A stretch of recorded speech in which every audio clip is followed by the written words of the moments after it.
What's up, my dudes? Valk here, and today, with the game as dry as a desert, we are going to be talking about the top 5 best patches. So, you can imagine what's going to precede this video is we're going to have a top 5 worst, or top or bottom worst. Top 5 worst doesn't really make sense. But I want to talk about the best patches and the worst patches so people can kind of see, at least from my perspective, what is a good patch and what isn't a bad patch. Anyways, that being said, let's go ahead and let's get right into the list. And at number 5, we have patch 2.1, which brought us a really good story quest. It brought us Sea Ray Island and Watatsume Island. It brought us all sorts of stuff. It was a really good patch. We had lots of events to do. All in all, it was a good patch up and down. I remember this patch fondly because it followed 2.0, which was an insanely good patch as well. And it was a treat to have 2 good patches back to back in that situation. So in my opinion, the top 5 spot has to go to patch 2.1. And at number 4, we have patch 1.2. Patch 1.2 brought us Dragonspine, it brought us Albedo's Quest, it brought us all sorts of stuff. Albedo's Quest also, if you remember, the original Albedo's Quest where you had to hunt the Regivine and all that, was actually one of the best quests there is. Events, whatever you want to call it. It was an insanely good event. It basically where you just go in co-op and you boss rush. It was very similar to his rerun event. Like the Snowman event. It was really similar to that one. It was a really good event, and it brought us all sorts of stuff. It also brought us Ganyu, like I said, Ganyu and Albedo. Patch 1.2, in my opinion, deserves a number 4 spot because it was a very good patch. It didn't feel too empty except for the tail end of it where you just kind of unlock Ganyu's quest, and Ganyu's quest, let's be real, Ganyu's story quest was really boring. That's kind of what keeps it at number 4, is the fact that the second half of it was really smooge. But it was a very good patch all in all.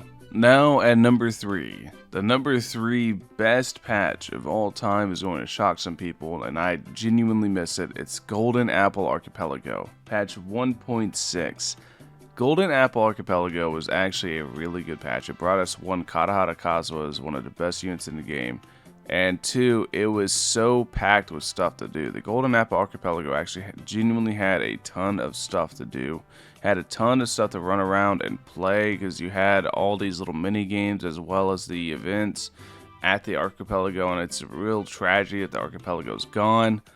It was all in all one of my favorite patches. I think it was a really good one.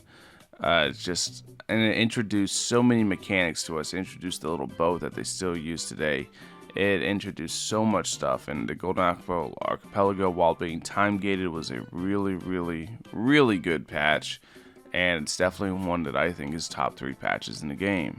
And at number 2, should not shock anybody. Well, it might shock you that it's only number 2, and that's 2.0 with Inazuma. Inazuma dropped, and it genuinely had so much stuff to do that I completely forgot there was events active. Most people did. It had the Baido event active, it had the story quest, it had the islands to explore. It was well worth the wait. It took over a year for Inazuma to come, and it was so worth the wait. It was so worth the hype. Inazuma was extremely hyped up, and it was, in my opinion, Inazuma delivered. At least for the 6 weeks that, it came out. The initial patch, it dropped on 2.0 and 2.1. Both were fantastic patches.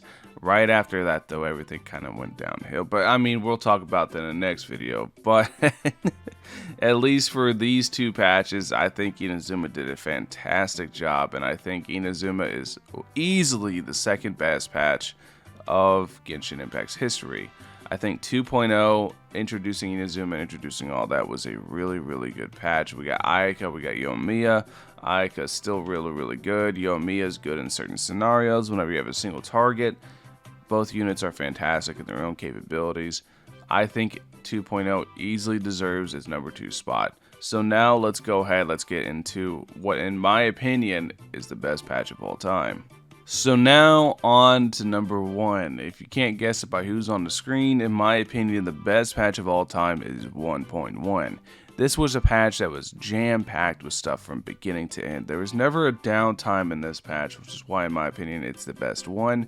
At the very beginning, we had Child's release alongside the story quest, and in the second half, we had Zhongli's release. And during it, we had the Starfall event. I can't remember the exact name of it. The event was official.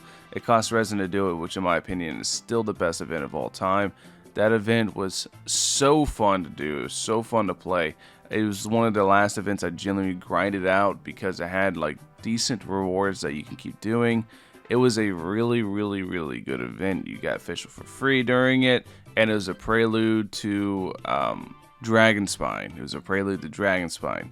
In my opinion, 1.1 was a patch that really wasn't going to be topped. It probably won't be topped anytime in the future because it was just so packed. Like I said, beginning to end, it never felt like there was a downtime in that patch. It never felt like there's a dry period. Kind of like how this current patch we have, the entire patch feels like a dry period. 1.1, it felt like content from beginning to end, and it was my favorite update yet. Anyways, that is the video. Let me know what you guys think with my list. Let me know if you guys have different opinions of your top 5s, if there's any patches you feel like I missed out that you guys would have put into the top 5. Let me know in the comment section below. Thank you guys for watching. I'll catch you guys in the next one. Peace.